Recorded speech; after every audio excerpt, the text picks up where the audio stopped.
প্রথমেই সকলকে জোহার নমস্কার।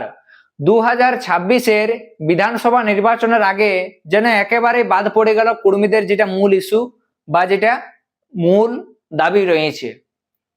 2026-এ বিধানসভা ভোট মানে আজকে প্রথম দফায় নির্বাচন শুরু হয়ে গেছে, কিন্তু এই নির্বাচন চলাকালীন বা এই নির্বাচনের আগে কোনো রাজনৈতিক দলের নেতাদের বা কোনো দলের পক্ষ থেকেই কর্মীদের যে মূল ইস্যু বা যে মূল দাবি রয়েছে সেই দাবি নিয়ে কিন্তু চর্চা করার কোনো কথা বা সমাধানের কিন্তু কোনো কথাই কিন্তু এবার আর শোনা গেল নাই। মানে কর্মীদের মূল ইস্যুটাই কিন্তু চর্চা থেকে একেবারে সরে গেছে। যে জঙ্গল মহলের বুকে কর্মী ভোটাররা নির্ণায়ক ভূমিকা পালন করে, আর যে জঙ্গল মহলের সবচেয়ে বড় ইস্যু রয়েছে কর্মী ইস্যু, সেই ইস্যু নিয়েই 2026-এর নির্বাচনে চর্চা নাই। ভাবা যায় যেমনটাও দিন আসবে যে কর্মীদের মূল ইস্যুটাও চর্চা থেকে একেবারে হাইটে যাবে। যদি বলো কেমন, না ব্যাপারটা হইলো এরকম যে যখনই কোনো ভোট আসে, সেটা দেখবে পঞ্চায়েত ইলেকশন হোক বা বিধানসভা ইলেকশন হোক বা লোকসভা ইলেকশন হোক, যখনই কোনো ভোট আসে তখনই দেখবে বিশেষ করে সেই এলাকায় যে সমস্ত ইস্যু থাকে বা যে সমস্ত সমস্যা থাকে, সেই ইস্যু বা সেই সমস্যা নিয়ে কিন্তু বিভিন্ন রাজনৈতিক দল চর্চা করে। যে ক্ষমতায় রয়েছে সেও চর্চা করে এবং যারা ক্ষমতায় নাই যে সমস্ত রাজনৈতিক দলগুলা তারাও চর্চা করে। যদি বলে কি ধরনের চর্চা করে, না যে ক্ষমতায় থাকে সে সাধারণ মানুষদের কাছে প্রতিশ্রুতি দেয়। কি প্রতিশ্রুতি দেয়? যে যদি তারা আরো 5 বছর ক্ষমতায় থাকে তাহলে তাদের যে সমস্যা রয়েছে, তাদের যে দাবি রয়েছে, সেই দাবিটা কিন্তু পূরণ করবই আমরা, যদি আমাদেরকে তোমরা আবারও ভোট দাও, আবার যদি আমরা 5 বছর ক্ষমতায় থাকি। আবার যে সমস্ত রাজনৈতিক দলগুলা রয়েছে যারা ক্ষমতায় নাই, তারাও কিন্তু সাধারণ মানুষের কাছে যায়, তারাও কিন্তু আশা দেয়, তারাও প্রতিশ্রুতি দেয় যে তোমরা আমাদেরকে ভোট দাও, আমরা ক্ষমতায় আইলে বা আমাদের সরকার তৈরি হইলে তোমাদের এলাকার যা সমস্যা রয়েছে সেই সকল সমস্যার সমাধান কিন্তু আমরা করব। তাহলে ভোট আইলে কিন্তু এই চর্চাটা কিন্তু শাসক থেকে বিরোধী সমস্ত রাজনৈতিক দলের মধ্যে কিন্তু আমরা কম বেশি শুনি। যদি আমরা বিশেষ করে একটা জিনিস লক্ষ্য করি যে আমাদের জঙ্গল মহলে যে বিভিন্ন ইস্যু রয়েছে, ধরো কোনো একটা গ্রামে সেখানে পাকা রাস্তা নাই, সেখানে মানুষ দাবি তুলেছে যে আমাদের গায়ে পাকা রাস্তা চাই, কিন্তু দেখা গেল সরকার আসার পর 1 বছর 2 বছর 3 বছর 4 বছর 5 বছর কোনো কাজ নাই, মানে সেই গায়ে পাকা সড়কের কোনো ব্যবস্থা করা হয়নি। কিন্তু যদি দেখা যায় সামনে বিধানসভা ভোট বা পঞ্চায়েত ভোট বা লোকসভা ভোট, তো সেই ভোটের আগে কিন্তু দেখা যায় সেই গ্রামে পাকা রাস্তা তৈরির কাজ অতি দ্রুত গতিতে কিন্তু শুরু হয়ে যায়।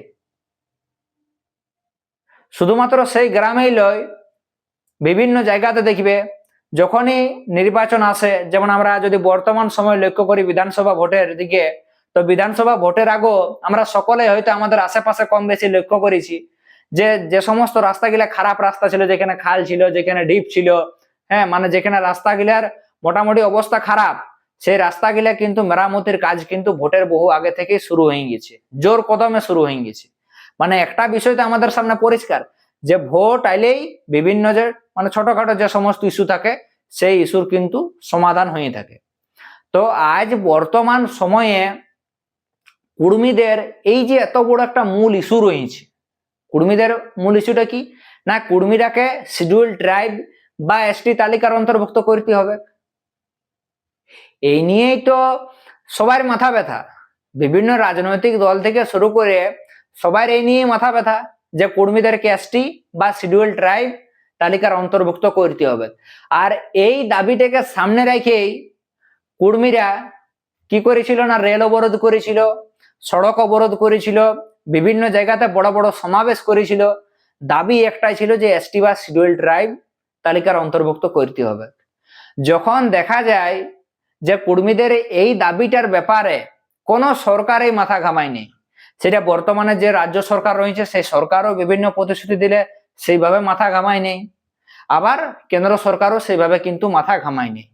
তখন দেখা যায় কর্মী সমাজের বেশ কিছু সংগঠন সিদ্ধান্ত নেই, আর এই যে সিদ্ধান্তটা নেই এটা কিন্তু একটা ঐতিহাসিক সিদ্ধান্ত। কি সিদ্ধান্ত নেই না, 2023-এ যে পঞ্চায়েত নির্বাচন হবে সেই পঞ্চায়েত নির্বাচনে কর্মী সমাজ কিন্তু নির্দল প্রার্থী দিবে এবং সেই নির্দল প্রার্থীকে তারা সমর্থন করবে। আর কর্মী সমাজের এই যে একটা এত বড় ঐতিহাসিক ঘোষণা বা এই যে এত বড় একটা সিদ্ধান্ত, সেই সিদ্ধান্ত বলা যেতে পারে পুরো জঙ্গলমহলটাকে হিলাইন দিয়েছিল। এটা আমরা সবাই কম বেশি লক্ষ্য করেছি।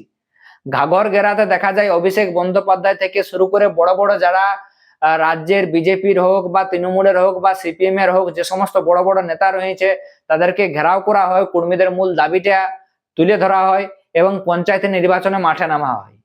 এই মূল যে কাজ কর্মী সমাজ বা কর্মী জাতিরা 2023-এ এই যে মূল যে তাদের যে দাবি ছিল তাদেরকে এসটি বা শিডিউল ট্রাইব তালিকার অন্তর্ভুক্ত করতে হবে, সেই দাবিকে সামনে রেখে যে তারা প্রথমবার নির্বাচনে নামলো, নির্বাচনের ফলাফলও আমরা দেখি। আবার 2024-ও দেখা যায় যত লোকসভা ভোট সামনের দিকে এগিয়ে আসে তত কিন্তু কর্মীদের যে মূল দাবি কর্মীদেরকে এসটি বা শিডিউল ট্রাইব তালিকার অন্তর্ভুক্ত করতে হবে, সেই দাবিটি কিন্তু আবারও মাথাচড়া হয়ে দাঁড়ায়, আবারও মূল ইস্যু হয়ে দাঁড়ায়। এবং 2024-এ হুলুলির যে মহাসমাবেশ হয়, হুলুলিতে তো একটা বিরাট বড় সমাবেশ হয়েছিল, সেই সমাবেশের আগে তো অজিত প্রসাদ মাহাতো যিনি আদিবাসী কর্মী সমাজের নেতা ছিলেন উনি তো একটা বড় ঘোষণা করেছিলেন যে এই সভা থেকে একটা ঐতিহাসিক সিদ্ধান্ত নেওয়া হবে, একটা ঐতিহাসিক সিদ্ধান্ত নেওয়া হবে, যেহেতু সামনে লোকসভা ভোট, আর লোকসভা ভোটের আগে কর্মীদের যে মূল ইস্যু বা মূল দাবি নিয়ে কিন্তু এখনো কোন রাজনৈতিক দল সেই প্রকার মাথা ঘামায় নেয়, সেই প্রকার কিন্তু মাথা ঘামায় নেয়। এবং দেখা যায় শেষ পর্যন্ত লোকসভা ভোটে কি হয় না, লোকসভা ভোটে কর্মী সমাজ নির্দল প্রার্থীদেরকে সমর্থন করার কথা ঘোষণা করে আদিবাসী কর্মী সমাজ, এবং ভোটের রেজাল্ট বা ফলাফল আমরা দেখতে পাই। তো বিশেষ করে বিগত সময়ের নির্বাচনে আমরা তাহলে কি দেখি না, যে কোনো রাজনৈতিক দলের মধ্যে এই কর্মীদের দাবি পূরণের নিয়ে যে একটা চর্চা, সেই চর্চা দেখা যায়, কর্মীদের যে মূল ইস্যু সেই ইস্যু নিয়ে কিন্তু একটা চর্চা দেখা যায়। বিভিন্ন রাজনৈতিক দল, সেটা তৃণমূল হোক সেটা বিজেপি হোক, তারা কিন্তু কর্মীদের দাবিটা পূরণের যে আশ্বাস সেই আশ্বাস কিন্তু দেয়। স্বাভাবিক ব্যাপার, যখনই কোনো ভোট আসে, যখনই কোনো নির্বাচন আসে, ভোট ব্যাংকের আশায় বা ভোট পাওয়ার জন্য সমস্ত রাজনৈতিক দলে কিন্তু সেই ইস্যু বা দাবিগুলো নিয়ে কিন্তু চর্চা করে, কারণ যেহেতু ভোট থাকে। তবে এইবার 2026-এর বিধানসভা নির্বাচনে মানে একটা সবচেয়ে বড় বিষয় যেটা লক্ষ্য করা যায়, যেটি জঙ্গলমহলের সবচেয়ে বড় ইস্যু, যে কর্মীদেরকে এসটি বা শিডিউল ট্রাইব তালিকার অন্তর্ভুক্ত করতে হবে, সেই ইস্যুটাই যেমন পুরাপুরিভাবে বাদ পড়ে যায়, পুরাপুরিভাবে কিন্তু বাদ পড়ে যায়। কারণ আমরা দেখি যে ভারতবর্ষের বিভিন্ন রাজ্য থেকে এবং পশ্চিমবঙ্গের বিভিন্ন জায়গা থেকে যারা বড় বড় রাজনৈতিক নেতারা রয়েছেন তারা কিন্তু জঙ্গলমহলে প্রচারে আসেন, কিন্তু কর্মীদের যেটা মূল ইস্যু বা যেটা মূল দাবি রয়েছে সেই দাবি নিয়ে কিন্তু কেউ চর্চা করে নাই। বেশ কিছুদিন আগে ভারতবর্ষের যিনি স্বরাষ্ট্রমন্ত্রী রয়েছেন মাননীয় অমিত শাহজি, উনি পুরুলিয়ার বাগমুন্ডির অন্তর্গত কুশলডিতে একটা জনসভা করেন। সেই জনসভা থেকে উনি কর্মীদের যে ভাষা রয়েছে কুড়মালি ভাষা এবং রাজবংশী ভাষা, এই দুটা ভাষাকে ভারতীয় সংবিধানের 8ম তফসিলি অন্তর্ভুক্ত করার আশ্বাস দেন। যদি ওনাদের সরকার ক্ষমতায় আসে বাংলায়, তবে এই দুটা বিষয় কিন্তু তারা কি করবে, বা এই যে দাবি রয়েছে কর্মীদের যে দাবি কুড়মালি ভাষাকে 8ম তফসিলি অন্তর্ভুক্ত করার, সেই দাবিটা পূরণ করবে। ঠিক তার কিছুদিন পরেই দেখা যায় ভারতবর্ষের প্রধানমন্ত্রী মাননীয় নরেন্দ্র দামোদর দাস মোদীজি, উনি আসেন জঙ্গলমহলের 4 জেলাতে উনি সভা করেন। আর সেই সভার দিকেও কিন্তু সমগ্র কর্মী সমাজের মানুষের দৃষ্টি ছিল, যে এই সভা মঞ্চ থেকে মোদীজি দেশের প্রধানমন্ত্রী উনি কি ঘোষণা করেন, কর্মীদের দাবি পূরণের ব্যাপারে উনি কি ঘোষণা করেন। তো দেখা যায় এখানে উনি কর্মীদের বেশ কিছু ইস্যু বা দাবি নিয়ে চর্চা করেন, যেমন দেখা যায় কর্মীদের ভাষা, এছাড়াও দেখা যায় কর্মী জাতির যারা মহান স্বাধীনতা সংগ্রামী ছিলেন তাদের কোনো শ্রদ্ধা জানান। তবে এই সভা মঞ্চ থেকেও কর্মীদের যেটা মূল ইস্যু রয়েছে বা যেটা মূল দাবি রয়েছে এসটির দাবি, সেই এসটির দাবি কিন্তু একেবারে গায়েব থাকে, সেই এসটির দাবি কিন্তু অদৃশ্য থাকে। মানে এই সভা তো কিন্তু কর্মীদের মূল ইস্যু বা মূল দাবি নিয়ে কিন্তু চর্চা করা হয়নি। শুধুমাত্র ভারতীয় জনতা পার্টি এই নয়, এমনকি আমরা তৃণমূল কংগ্রেসেরও দেখি বড় বড় রাজনৈতিক নেতারা, সেটা মুখ্যমন্ত্রী মাননীয় মমতা বন্দ্যোপাধ্যায় থেকে শুরু করে অভিষেক বন্দ্যোপাধ্যায়, যারা বড় বড় নেতা রয়েছেন, তারাও কিন্তু জঙ্গলমহলে ভোট প্রচারে আসেন, তারাও কর্মীদের নিয়ে চর্চা করেন। কারণ স্বাভাবিক ব্যাপার, কর্মীদের ভোট ছাড়া কিন্তু জঙ্গলমহলে জয়লাভ করা প্রায় অসম্ভব। তাই সবাই কিন্তু কর্মীদের নিয়ে চর্চা করেন, সকল রাজনৈতিক দল চর্চা করেন। কিন্তু সেই চর্চার মধ্যে যেন কর্মীদের যে মূল ইস্যু বা যেটা মূল দাবি রয়েছে, সেই মূল দাবিটা পুরোপুরিভাবে গায়েব থাকে। অর্থাৎ এই এসটির ইস্যু বা সিআরআই রিপোর্টের উপর কমেন্ট এন্ড জাস্টিফিকেশন, এই নিয়ে কিন্তু আর কোনো চর্চায় বর্তমানে শোনা যায়নি। এই নিয়ে কোনো চর্চায় কিন্তু 2026-এর বিধানসভা নির্বাচনে কোনো সেই রকম বড় রাজনৈতিক দলের নেতা বা কোনো দলের পক্ষ থেকেই সেইভাবে শোনা যায়নি। তো যাই হোক বন্ধুগণ, তোমাদের কি মনে হয় যে কর্মীদের যে মূল ইস্যু বা যে মূল দাবিটা যে রয়েছে, সেই দাবিটাকে এবার ধীরে ধীরে হারাই ফেলছে? কর্মীদের যেটা মূল দাবি রয়েছে, এসটির দাবি, সেই দাবিটাকে এবার ধীরে ধীরে হারাই যাচ্ছে? কারণ এত বড় ভোট, বিধানসভা ভোট, জঙ্গলমহলে কর্মীদের মূল দাবি বা মূল ইস্যু নিয়ে যখন চর্চা হচ্ছে না, তখন একটা প্রশ্ন ওঠা তো স্বাভাবিক ব্যাপার। আমার তোমার সমগ্র কর্মী জাতির মধ্যে তো একটা প্রশ্ন ওটা স্বাভাবিক ব্যাপার যে কর্মীদের মূল ইস্যুটাই কি বাদ পড়ে গেল বিধানসভা নির্বাচনের আগে? যেখানে অন্যান্য বিভিন্ন লোকাল ইস্যু নিয়ে চর্চা হচ্ছে, সেখানে কর্মীদের এসটির দাবির ইস্যুটাই পুরোপুরি ভাবে গায়েব। তাই বিশেষ করে বর্তমান পরিস্থিতির দিকে আমরা যদি তাকাই দেখি, তো আজ সেটা বিভিন্ন রাজনৈতিক দল হোক বা বিভিন্ন রাজনৈতিক নেতারা হোক, কারো মুখেই কিন্তু কর্মীদের যে এসটির দাবি পূরণের যে আশ্বাস বা দাবি পূরণের যে প্রতিশ্রুতি কিন্তু আজ বর্তমানে কারো মুখেই শোনা গেল নাই। মানে কর্মীদের যেন মূল দাবিটা একেবারে ধীরে ধীরে যেন দাবাই গেল। আজ বিধানসভা ভোট, যে ভোটে কর্মীরা মানে যে জঙ্গলমহলে কর্মীরা নির্ণায়ক ভূমিকা পালন করে, সেখানে কর্মীদের মূল ইস্যু নিয়ে আজ কেউ চর্চা করে নাই।